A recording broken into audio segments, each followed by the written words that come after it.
आज संसद में ज्वाइंट सेशन सेंट्रल हॉल में राष्ट्रपति जी का भाषण था। असल में वो राष्ट्रपति जी का अपना अभिभाषण नहीं होता, सरकार उनको लिख कर देती है, वो वही पढ़ते हैं, वो तारीफें करते हैं एक साल की कि my government has done this, my government has done that, ये कर दिया वो कर दिया। तो हम बाकी पार्टियों ने तो बहिष्कार करने का फैसला किया था विपक्ष ने।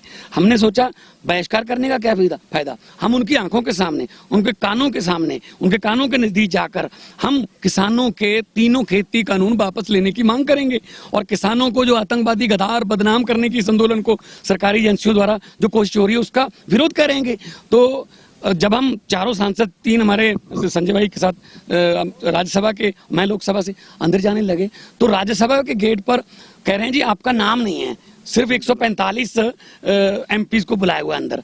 हमने कहा जी मैं लोकसभा में अपनी पार्टी का नेता हूं, संजय जी राज्यसभा में अपनी पार्टी के नेता हैं, विप हैं हमारे एनडी गुप्ता जी विप हैं, तो बाकियों को क्यों बुला लिया, हमें क्यों छोड़ दिया। कहते नहीं आपका नाम नहीं है। असल में क्या है, सरकार हम चार हैं, हम चारों से इतना डरती है क्या कि हमारा नाम जो है वो सेंट्रल हॉल में राष्ट्रपति जी के साथ जहां अभिभाषण होना था वहां से काट दिया, क्योंकि हम विरोध करते आ रहे हैं पहले दिन से किसान विरोधी कानूनों का, आज भी करना था हमने। तो उन्होंने सिर्फ अपने मनपसंद एमपीज को चुना, वहां पे जो मेज थपथपाएं और तारीफ करते रहें। ये अगर आपने विपक्ष को संसद में आने ही नहीं देना तो काहे का लोकतंत्र, फिर ये 1000 करोड़ रुपया लगाकर नई संसद बनाने का क्या फायदा, जब पुरानी को तो चलाते नहीं, और पुरानी को चलाते हो तो विपक्ष को अंदर नहीं आने देते, अपनी मनमर्जी के बिल लाते हो और अब सवाल पूछ नहीं सकते, डिबेट कर नहीं सकते, वोटिंग करवाते नहीं। काहे की संसद, काहे का लोकतंत्र। तो हमने सेंट्रल हॉल पर खड़े होकर हमारे आसपास 40-50 हमारे वो जो मार्शल लगा दिए, आप नहीं अंदर जा सकते, क्यों भी हम चुने हुए हैं। तो हमने वहीं पे नारे लगाए, राष्ट्रपति जी जब आए, जब बोलना शुरू किया हमने वहीं पे नारे लगाए, सुन रहे थे उनको भी, वो पूरा हाल देख रहा था हमारी तरफ। तो अगर चुने हुए प्रतिनिधियों को अंदर नहीं जाने दिया जा रहा तो हम कैसे सोच सकते हैं कि लाखों किसान जो भूख से ठंड से मर रहे हैं, जिनका बिजली पानी तक इन्होंने काट दिया, गैर मानवीय व्यवहार जिन पर हो रहा है, उनकी कैसे सुनेंगे। तो हम आज वहीं पे हम बैठ के नारे लगा के आए हैं, विरोध करके आए हैं, किसान मजदूर एकता जिंदाबाद के नारे, और जो आतंकवादी कह रहे हैं कि अन्नदाता को, किसानों को उनके पक्ष में नारे लगाए कि उनको आतंकवादी कहना बंद करो।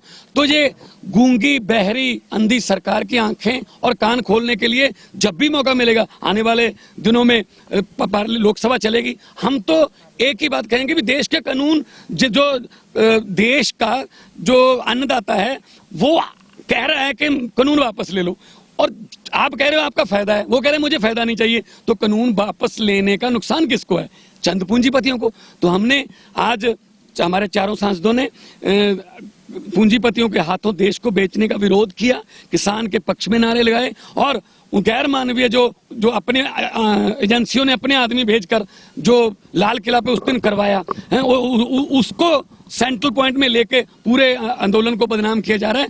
जो उस दिन गए थे लाल किला, दो जो भारतीय किसान यूनियन की जो 2 यूनियन हैं और 2-4 जो स्वार्थी लोग हैं जो अपने एजेंडे पे आए थे, उन्हीं को मतलब सेंट्रलाइज किया जा रहा है, कृषि कानूनों को पीछे धकेल दिया गया, इनको वापस लेने की मांग को। तो हमने ये कहा इस आंदोलन को डीरेल मत करो, जो असली किसान है उन्होंने उसी दिन 26 जनवरी को उसी रूट से ट्रैक्टर मार्च किया, लेकिन उनको दिखाया नहीं गया।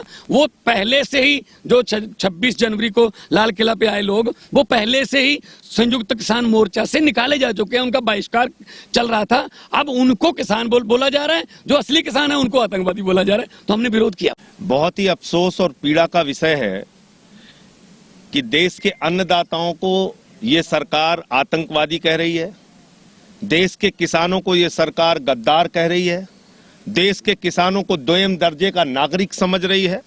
पिछले 2.25 महीने से किसान आंदोलन पर बैठा है इस कड़कती ठंड में, उनके ऊपर पानी की बौछार की जा रही है, 75 साल के बूढ़े लोगों की आंख फोड़ दी जा रही है, उनके ऊपर आंसू गैस के गोले छोड़े जा रहे हैं, उनकी एनआईए से जांच कराई जा रही है, उनकी संपत्ति को जब्त किया जा रहा है। ये जुल्म, ये तानाशाही, ये हिटलरशाही किस लिए? और इसी के खिलाफ आज हम लोगों ने राष्ट्रपति के अभिभाषण का विरोध किया, वहां पर किसानों के हक में नारे लगाए और ये तीनों काला कानून वापस लिया जाए, इस बात की आवाज उठाई।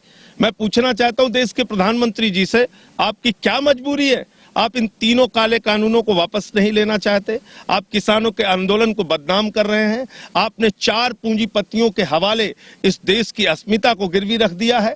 आप इस देश के किसानों की अस्मिता को गिरवी रखते हैं। आप देश के किसानों के स्वाभिमान और सम्मान को, उनके हक को 4 पूंजीपति अपने मित्रों के पैरों के तले कुचल रहे हैं। प्रधानमंत्री जी, ये बंद कीजिए और तीनों काला कानून वापस लीजिए। इसीलिए आज हम लोगों ने सेंट्रल हॉल के सामने, जहां राष्ट्रपति का अभिभाषण हो रहा था, उसका विरोध किया और किसानों के हक में नारे लगाए और ये काला कानून वापस लिया जाए, इस बात के नारे लगाए। ये तानाशाही की सरकार है, हिटलरशाही की सरकार है, जहां पर चुने हुए सांसदों को संसद के सेंट्रल हॉल में जाने की इजाजत नहीं है।